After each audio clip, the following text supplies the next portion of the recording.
Madeline Cross didn't attend her sentencing hearing with the same confidence she once carried into HOA meetings.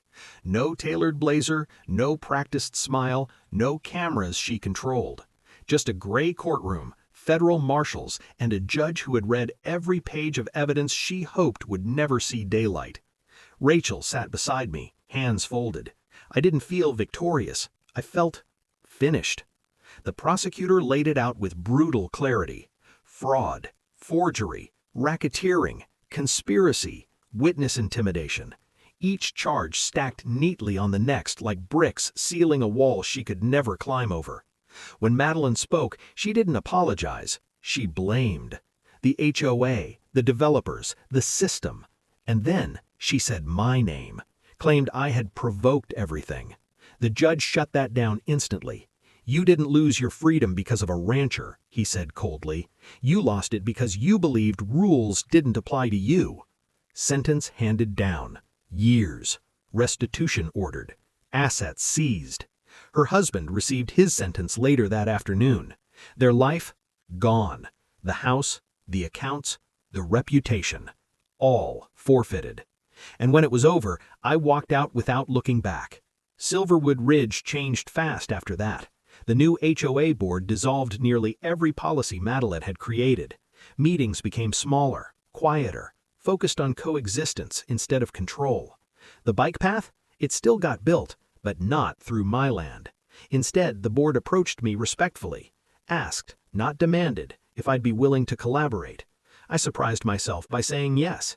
We rerouted it along the perimeter, added fencing, educational signs explaining ranching history, a viewing area where kids could safely watch cattle graze, and beneath the oak tree they placed a plaque, Emily Holloway Memorial Overlook, dedicated to integrity, truth, and the land she loved.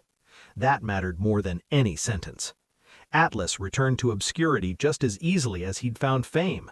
Videos of the incident kept circulating, millions of views, but out here he was just a bull again, grazing, breathing, being what he always was.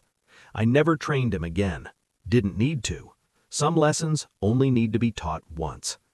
Rachel and I stayed in touch. What started as legal representation became something steadier, partnership. We now help other landowners quietly when HOAs overreach. No headlines, no bulls, just knowledge and resolve. Sometimes that's enough. On evenings when the pasture turns gold, I sit on the bench beneath the oak tree. I talk to Emily, tell her what happened, tell her the land is safe, tell her the truth won. Madeline Cross wanted control. What she left behind was caution. Silverwood Ridge residents wave when they pass now. They understand boundaries. They understand respect. And most importantly, they understand that progress doesn't mean erasing what was already here. It means learning to live beside it. If you've ever dealt with an HOA that thought power meant ownership, if you've ever been pushed because someone assumed you wouldn't fight back, let this story remind you. Paper doesn't beat truth. Money doesn't beat patience. And intimidation doesn't beat preparation. If this story hit home, hit like, drop a comment, and tell us where you're watching from.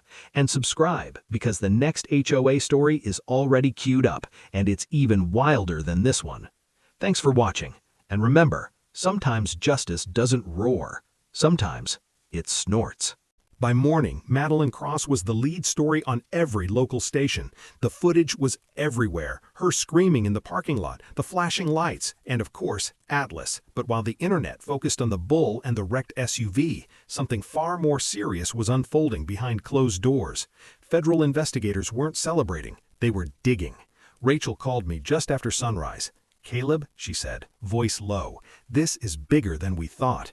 The arrest at the HOA summit cracked everything open. Once Madeline was in custody, subpoenas moved fast, bank accounts frozen, servers seized, emails pulled. What they found turned a corrupt HOA president into the center of a full-scale criminal operation.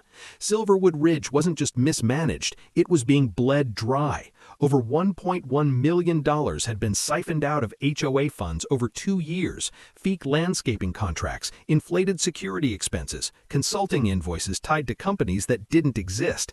Every trail led back to Madeline and her husband. But the real shock came when investigators uncovered who she was working with. Developers, out-of-state shell corporations, and a land acquisition agreement already signed, pending one condition: my removal. The bike path had never been for recreation. It was an access route, a foothold. Once my ranch was forced into non-compliance, the county would have pressured me to sell, cheap, quiet, quick. Rachel laid it all out on her conference table. They planned to flip your land for nearly $4 million, she said, and they were weeks away from closing. I felt sick. Not because of the money, but because of the timing. Madeline hadn't moved in by coincidence. She'd searched for me, found my name, found my wife's. The deeper investigators went, the clearer it became. Madeline hadn't just wanted my land, she wanted revenge. Years earlier, my wife Emily had testified against Madeline in a professional misconduct investigation. She told the truth, and Madeline lost everything because of it: her career, her license, her reputation. Silverwood Ridge wasn't an accident, it was a setup. She'd waited years, then moved next door, smiling, watching, waiting for the right moment to strike. Rachel looked me straight in the eye. She targeted you because she couldn't punish Emily anymore. That realization hit harder than anything else. The harassment, the timing, the cruelty during memorials. It was intentional, and it backfired spectacularly. Within a week, Madeline's husband flipped. Faced with decades in prison, he cooperated fully. He handed over documents, emails, recordings, everything. The developer deal, the forged easements, the fake environmental reports, even the intimidation campaign. The men in black uniforms paid with HOA funds. The attempted evidence planting approved by Madeline personally. Every lie, every threat documented. And then came the community fallout. Silverwood Ridge residents were furious. Emergency meetings were called. Madeline was removed as HOA president unanimously. The board dissolved. New leadership installed under court supervision. Homeowners demanded restitution, and they got it. The seized funds were returned with interest. But the most unexpected outcome: support. People I'd never spoken to before knocked on my door, apologized, brought food, offered help. They admitted they'd believed Madeline, believed the lies, until they saw the truth play out in public. Atlas became a symbol, not of violence, but of consequences. Rachel filed civil suits on my behalf: defamation, harassment, property damage. Madeline's legal team tried to settle. I refused. Some lessons aren't meant to be negotiated. The county dropped all enforcement actions, issued a formal apology, and revised their easement policies statewide. No more loopholes, no more weaponized paperwork. But the most important moment came quietly. One afternoon, I walked to the oak tree where Emily's ashes were scattered, the same spot Madeline had planned to bulldoze, the same ground she'd tried to steal. The land was safe, protected, permanent. I placed a bench there later, simple, wooden, facing the pasture. A reminder: justice isn't always fast, but it's thorough. That night, Rachel called with the final update. They're charging her under federal racketeering statutes, she said. Mandatory time. How long? I asked. Rachel exhaled. Long enough. I walked out to the pasture. Atlas grazed peacefully, oblivious to fame or fallout. He didn't know he'd changed everything. He just did what he was trained to do: protect what was his. Madeline Cross lost her freedom, her money, her power, but the final chapter hasn't been written yet, because sentencing is coming. The community wants answers, and one last decision will determine what happens to the land forever. The Silverwood Ridge Community Center had never been that full. Cars lined the road, news vans parked near the entrance, residents packed inside shoulder to shoulder. Madeline Cross wanted witnesses. She got them. I arrived early, sitting in the back row where I could see everything: the stage, the exits, and the glass doors facing the parking lot. Rachel Monroe sat 2 rows ahead of me, calm, focused, legal folders ready. Scattered through the room were people who didn't belong, quiet, observant, pretending to be residents, federal agents. Madeline arrived 10 minutes late, exactly as expected. She swept in wearing a tailored blazer and that same practiced smile, the one that said she already believed she'd won. Cameras turned toward her instantly. She loved that part. Her white electric SUV sat parked right outside the building, close to the fence line separating the lot from my pasture. Atlas was grazing calmly beyond it. Madeline took the podium. "Thank you all for coming," she said smoothly. "Tonight marks a turning point for Silverwood Ridge." Applause from her inner circle. She clicked the remote. Slides appeared, renderings of a completed bike path cutting straight through land that no longer belonged to me. My jaw tightened. She didn't say my name. She didn't have to. "We now have all necessary approvals," she added, "to move forward without delay." That's when Rachel stood up. The room shifted. "Madeline Cross, before you go any further, would you like to explain how you obtained consent for land you don't own?" Murmurs rippled through the crowd. Madeline froze for half a second. Then she smiled. "Ma'am, if you have concerns, you can raise them during public comment." Rachel didn't sit. Instead, she held up a document. "Is this your signature?" she asked, projecting it on the screen behind Madeline. Gasps. 2 signatures, side by side, one real, one fake. Madeline's face lost color. "That document," Rachel continued, "contains a forged signature belonging to my client, Caleb Holloway." Madeline snapped. "This is harassment," she shouted. "Security!" "That won't be necessary," a voice said calmly. Agent Ruiz stepped into the aisle, badge visible. "Madeline Cross, you're under investigation for federal wire fraud, forgery, conspiracy, and embezzlement." The room exploded. People stood, phones came out, cameras rolled. Madeline backed away from the podium. "This is a setup," she screamed. "He's manipulating you." Ruiz didn't raise his voice. "Ma'am, we have bank records, vendor trails, witnesses," Rachel added quietly, "and your brother-in-law's fake environmental report." That did it. Madeline turned and ran, straight toward the exit. Someone shouted, someone else screamed, and then she pressed her key fob. The alarm went off, high-pitched, sharp, echoing across the parking lot. Every head turned toward the sound, including Atlas's. From the pasture, his head snapped up, ears locked forward. The exact tone, the one I'd reinforced for weeks. I didn't move. I didn't need to. The gate I'd reinforced earlier, damaged during construction, gave way under Atlas's weight. Metal bent. The crowd surged toward the windows. Atlas charged, not wildly, purposefully, straight at the sound. Madeline screamed as she stumbled, dropping the keys. The alarm continued. Her SUV never stood a chance. Atlas slammed into the side panel, denting it like aluminum foil. Glass shattered. The hood buckled. People gasped. Some cheered. Others filmed in disbelief. Agent Ruiz grabbed Madeline before she could get close again. "Ma'am," he said dryly, "you're under arrest." Atlas continued his work. One shove, another. The SUV was totaled in under 30 seconds.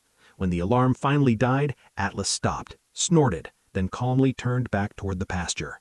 Silence fell. Then applause. Not polite clapping, thunderous. Madeline was led away in cuffs, screaming about lawsuits and injustice. No one listened. Rachel turned to me. "Worth the wait?" she asked softly. I nodded. Justice doesn't always arrive quietly. Sometimes it arrives on 4 hooves. Madeline thought running would save her. Instead, she pressed the one button that triggered everything. But the story doesn't end with one arrest, because what investigators uncover next is far bigger. Money, developers, and a revenge plot that goes back decades. The first federal agent showed up in an unmarked pickup. No sirens, no badge flashed, just a calm knock on my barn door right before sunset. "Mr. Holloway?" he asked. I nodded. "I'm Special Agent Daniel Ruiz," he said quietly. "Mind if we talk?" That's when I knew Madeline Cross had gone too far. Ruiz explained that multiple complaints had landed on federal desks, financial irregularities, forged documents, interstate communications tied to HOA funds. Translation? The moment Madeline forged my signature and used digital records to push her scheme, she dragged herself into federal jurisdiction. Rachel Monroe arrived 10 minutes later with a folder thick enough to break a table leg. "We've been waiting for this," she said. The agents didn't ask me to accuse Madeline. They already had evidence. Wire transfers from HOA accounts, payments to fake vendors, security contracts routed through shell companies. And then Ruiz asked the question that made the air feel heavier. "Did your wife ever have professional contact with Madeline Cross?" I swallowed. "Yes," I said, "years ago." Rachel finished the sentence for me. "She testified in an ethics investigation." Ruiz nodded slowly. "That explains the fixation." What Madeline didn't realize was that revenge creates patterns, and patterns are easy to track. While the feds quietly expanded their investigation, Madeline went louder. She scheduled a county-wide HOA summit, inviting press, officials, and residents, where she planned to announce final resolution of the ranch issue. In other words, my removal. She posted online constantly, victory language, smug confidence. Meanwhile, Rachel uncovered the full scope of the scheme. Madeline and her husband weren't just broke, they were 3 weeks from financial collapse. Their plan hinged on one thing: my land. The bike path? A lie. It was an access corridor for a developer already lined up. And Madeline needed public pressure to force me out before the feds acted. But here's the thing about ranchers. We understand timing and patience. While Madeline staged her downfall, I focused on Atlas. The training had evolved, no longer just alarms, specific tones, specific patterns. I learned that luxury vehicles don't all sound the same. One alarm, sharp, high frequency, got Atlas moving faster than anything else. I reinforced it carefully. Sound, movement toward source, reward, again and again. Meanwhile, Madeline escalated into outright intimidation. Surveillance cameras appeared along the road, drones buzzed overhead, anonymous messages threatened to accidentally leave gates open. That last one earned an immediate call to Agent Ruiz. 2 nights later, motion sensors triggered behind my barn. 3 men, masks, trying to plant something in my equipment shed. They didn't count on cameras, or the fact that federal agents were already monitoring HOA communications. The arrests happened quietly, but the implications were loud. Evidence tampering, conspiracy, obstruction. Madeline had just multiplied her charges. Rachel met me the next morning, eyes sharp. "She's panicking," she said, "and panicking people make mistakes." She showed me financial spreadsheets. Nearly $900,000 missing from HOA accounts, luxury expenses disguised as community research. And one final revelation: Madeline had personally approved every transfer. That made her the linchpin. If she went down, everything went with her. That's when the feds made their move. They asked Rachel for timing, public, documented, witnesses. "The HOA summit," Rachel said instantly. "That's her stage." The plan was simple: let Madeline incriminate herself publicly, then arrest. But I had my own edition. I didn't tell the agents everything, just enough to stay legal. Atlas wasn't a weapon, he was livestock, and livestock respond to stimuli. I adjusted feeding schedules, evening sessions, peak territorial behavior. By the time the summit date approached, Atlas reacted to the specific alarm tone with immediate forward movement from hundreds of yards away. No aggression towards people, just vehicles, Madeline's favorite kind. The day before the summit, she crossed one last line. She posted about my wife, questioned her integrity, suggested she'd been unstable. That post disappeared within an hour after screenshots spread everywhere. Agent Ruiz called me that night. "We're ready," he said. "Tomorrow," Rachel added, "she'll destroy herself." I stood at the pasture fence under a fading sky. Atlas grazed calmly, unaware of human drama. I played the tone one last time. He lifted his head, focused, steady. Everything was in place. Madeline Cross thought she was hosting a victory lap. She didn't realize the audience included federal agents and one very well-trained bull. Madeline planned a public announcement to take my land. Instead, she set the stage for her own arrest. And when panic hits, people press buttons they shouldn't. Madeline Cross didn't wait for the courts. She never planned to. People like her never do. 2 days after the bulldozers showed up, my mailbox held a thick certified envelope, the kind that smells like intimidation before you even open it. Inside was a legal threat dressed up as authority. Cease and desist. Immediate compliance demanded. Failure to cooperate would result in county enforcement, fines, and livestock seizure.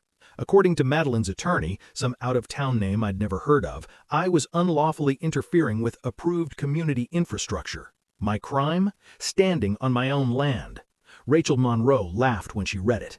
"That letter's worth about as much as the envelope it came in," she said, tapping the page. "But it tells me something important." "What's that?" I asked. "She's desperate and she's lying." Rachel started pulling county records, historical filings, and easement maps. Meanwhile, Madeline went on a public relations offensive. Silverwood Ridge's HOA Facebook page exploded with posts. Photos of my cattle, zoomed in and cropped to look aggressive, claims that joggers were terrified, warnings about unsafe agricultural conditions. She painted herself as a defender of community safety, and me, a dangerous backward relic. But the real escalation came a week later, early Thursday morning, when a white van pulled up beside the creek that runs along my property. Madeline stepped out wearing oversized sunglasses and a grin that didn't reach her eyes. With her was a man in a crisp lab coat. "This is Dr. Nolan Pierce, environmental consultant," she announced, loudly, making sure my security camera caught every word. The man nodded solemnly and began dipping vials into the water. Madeline filmed everything. "For decades," she said to her phone, "this ranch has been contaminating our watershed. Today we finally expose the truth." Rachel nearly spit her coffee when I told her. "Let me guess," she said, "she's accusing your cattle of poisoning the creek." Exactly. Within 48 hours, a glossy flyer appeared in every Silverwood Ridge mailbox. "Is your family drinking contaminated water?" According to Dr. Pierce's preliminary report, dangerous bacteria levels had been detected downstream from my pasture. Emergency action was recommended, livestock relocation, immediate enforcement. The county received the report, so did the local paper. Madeline had officially gone nuclear. Rachel dug into Dr. Pierce's credentials. It took her one afternoon. Turns out, Nolan Pierce wasn't an environmental scientist. He was Madeline's brother-in-law, former marketing consultant, zero scientific training. His lab was registered to a residential address. Rachel ordered independent water testing through a certified state lab. The results? My grazing practices had improved water quality. Meanwhile, Silverwood Ridge's manicured lawns, drenched in chemical fertilizer, were the actual pollution source. When Rachel sent those findings to the county, the tone shifted fast. Madeline didn't like that, so she changed tactics. One evening, as I was locking up the barn, 3 men in black uniforms pulled up to my gate. Badges, radios, tactical posture. "Community Safety Patrol," one of them said. "We've had reports." Reports of what? He didn't say. They started showing up daily, following delivery trucks, filming visitors, parking just inside the property line. Rachel investigated the company name stitched onto their jackets. It didn't exist. No license, no registration, just a shell company paid directly by the HOA. And that's when I noticed something else. Atlas was watching them. Every time their vehicle beeped, every time a door alarm chirped, his ears perked up. I'd started something quietly a few weeks earlier, nothing obvious, just routine feeding, consistent timing, and a little experiment. I played recorded vehicle alarms during feeding. When Atlas stepped toward the sound, he got premium treats, molasses-coated grain, his favorite. Classic conditioning. The guards didn't know it, but every time they locked their doors near the fence, they were reinforcing behavior. Meanwhile, Madeline's behavior was unraveling. My troughs were contaminated with oil one morning. My truck tires were slashed while I attended Emily's memorial service. Then came the worst moment. I found one of my younger steers limping, small pellet lodged in muscle tissue. Painful, deliberate, not fatal. Someone wanted to scare me. Rachel didn't hesitate. "This is felony territory now," she said, "and she just crossed into conspiracy." Subpoenas followed, payment trails, HOA funds, security invoices. Madeline Cross wasn't just overstepping, she was embezzling. But instead of backing down, she doubled down. She announced a special HOA meeting to finalize the bike path, public, televised by local news, framed as a victory. Rachel leaned back in her chair when she heard. "She wants a stage, fine, we'll give her one." And that's when she dropped the real bomb. "Caleb," she said carefully, "this isn't about a bike path." Turns out, Madeline and her husband were nearly bankrupt. Their plan, force me out, sell my land to a developer, use the bike path as the access route. But there was something even darker. 20 years ago, Emily, my wife, had testified against Madeline during a legal ethics investigation. It cost Madeline her career. This wasn't progress, it was revenge. That night, I stood at the fence watching Atlas chew calmly. He didn't know about lawsuits or forged documents or vendettas, but he understood territory and sound. I pulled out my phone and played the recording again, the high-pitched alarm. Atlas lifted his head, locked on, and took a step forward. Madeline thought fear would force me to surrender. Instead, she triggered investigations, exposed her own crimes, and unknowingly trained a bull to respond to one specific alarm. Next, federal agents enter the story, and Madeline makes a mistake so public, so arrogant, that there's no turning back. At exactly 6:02 a.m., the ground started to shake. Not from thunder, not from cattle, from bulldozers. I stood on my porch, coffee still hot in my hand, watching orange machinery roll across land that had fed my family for 3 generations. Diesel fumes cut through the morning fog as steel tracks crushed the same grass my cattle depended on to survive. And standing there, smiling like she'd won a war, was Madeline Cross. "Your ranch is outdated, Mr. Holloway," she called out, filming me on her phone. "It's time to move forward with the rest of the world." No warning, no permission, no legal notice. Just an $80,000 concrete bike path being carved straight through my active cattle pasture.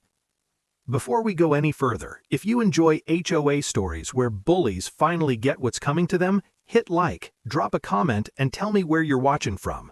Trust me, you're going to want to stick around for this one. My name is Caleb Holloway. I'm a third-generation rancher. I inherited these 46 acres from my grandfather in 1996.